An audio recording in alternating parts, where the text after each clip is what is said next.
నేరం చేసిన వాళ్ళ చేత చెప్పులు మోయిస్తారు. ఏ నేరం చేయని నా భర్త ఎందుకు చెప్పులు మోయాలి?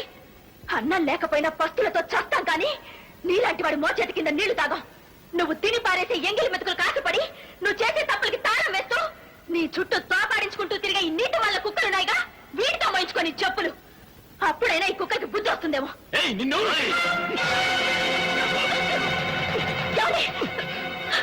ఇలాంటి నీచుడి కంటూ మీరెందుకండి హంతకులవుతారు?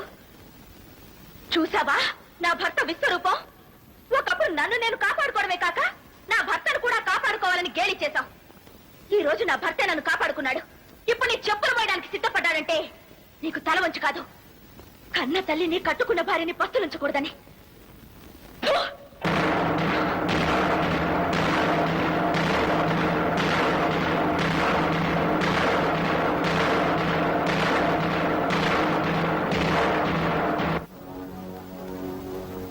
మనిషిని నమ్మి పాడైపోయిన వాళ్ళు ఉన్నారేమో కానీ మట్టిని నమ్మిన వాళ్ళు ఎప్పటికీ పాడైపోరు.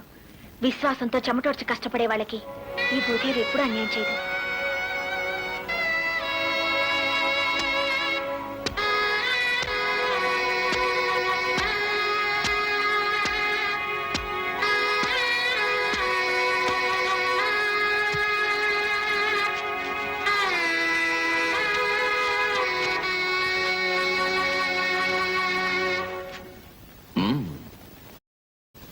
ఇదేనా మన బ్యాంకుకు బాకీలున్న వాళ్ళ లిస్టు? అవును సార్. వీళ్ళందరినీ అర్జెంటుగా డబ్బు కట్టమనండి, లేదా వాళ్ళకున్న కొంప గూడు భూమి పుట్ర జప్తు చేయండి. కానీ పెద్ద ఆయనకి తెలిస్తే? ఎవరాయన?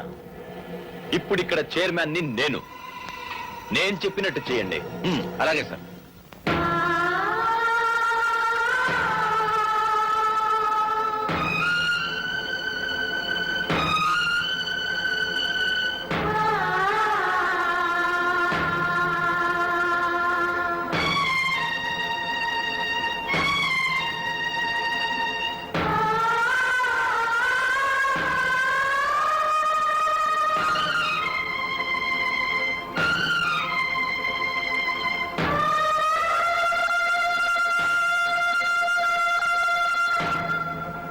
ఆగండి, ఈ పొలం కొనడానికి వీల్లేదు. ఇది కోర్టు ఆర్డర్. కోర్టు ఆర్డరా? అవును, బ్యాంకులో తీసుకున్న అప్పు తీర్చలేదు. ఆ తీర్చే వరకు ఈ భూమిని కొనడానికి వీల్లేదు. అదేంటి? మా కోళ్ల ఫాన్ తగలబడిపోయిందని బ్యాంకుకి లెటర్ ద్వారా తెలియజేశానే. అలాంటి లెటర్ ఏమీ మాకు అందలేదమ్మా. మీరు అంతగా మాట్లాడాలనుకుంటే చైర్మన్ గారు వస్తారు, ఆయనతో మాట్లాడండి.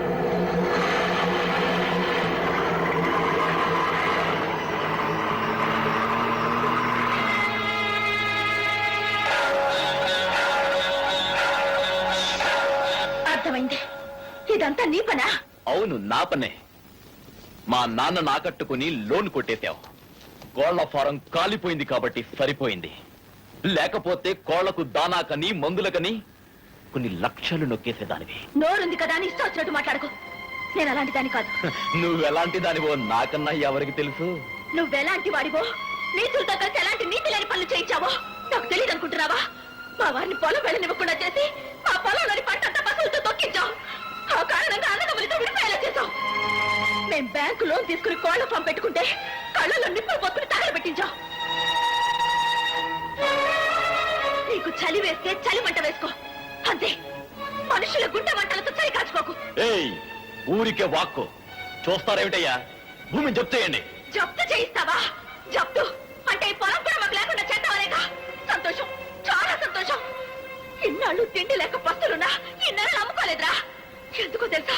మా అత్తయ్య ప్రేమతో ఇస్తున్నారు కాబట్టి ఈ పొలమే కాదు, ఇవి కూడా తీసుకో, తీసుకో.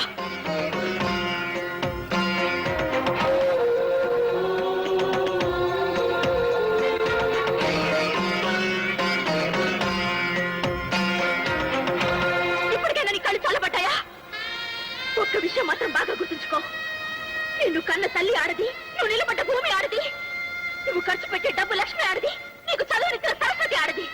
అనుక్షణం ఆడదాని మీద ఆధారపడుతూ ఆ ఆడదాన్ని నాశనం చేసే నీలాంటి మగవాళ్ళు తప్పకుండా నాశనం అయి తీరుతారు.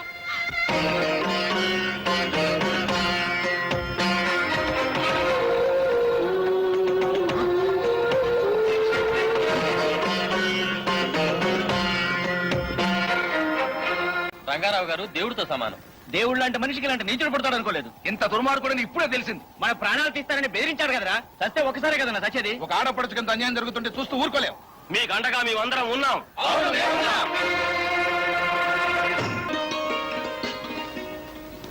జానకి, నేను వెళ్ళి నీళ్ళు తీసుకొస్తాను. త్వరగా వచ్చేయండి.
ఈ ఊర్లో నన్ను కాదని వాడితో తాళి కట్టించుకుని నువ్వు ఎలా కాపురం చేస్తావో నేను చూస్తాను.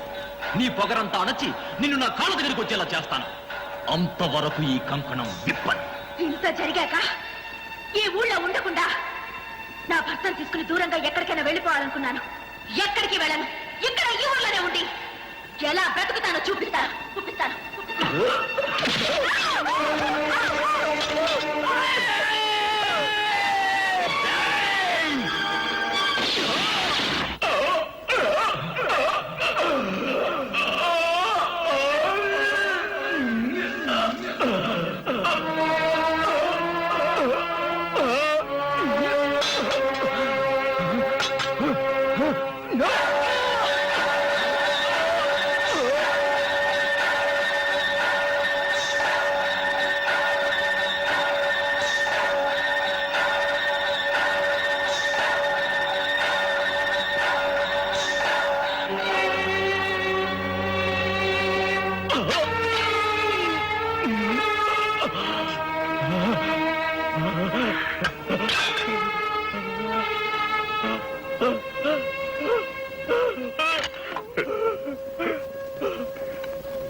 బాబు భాస్కర్, నీకు ఎన్నోసార్లు చెప్పాను, ఎన్నోసార్లు హెచ్చరించాను, చెడు సావాసాలు వద్దురా అని.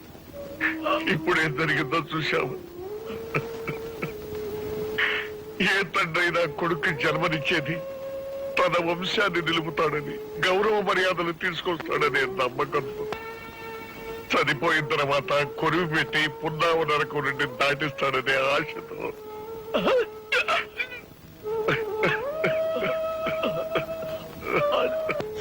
జానకి, నన్ను క్షమించమ్మా. నన్ను క్షమి.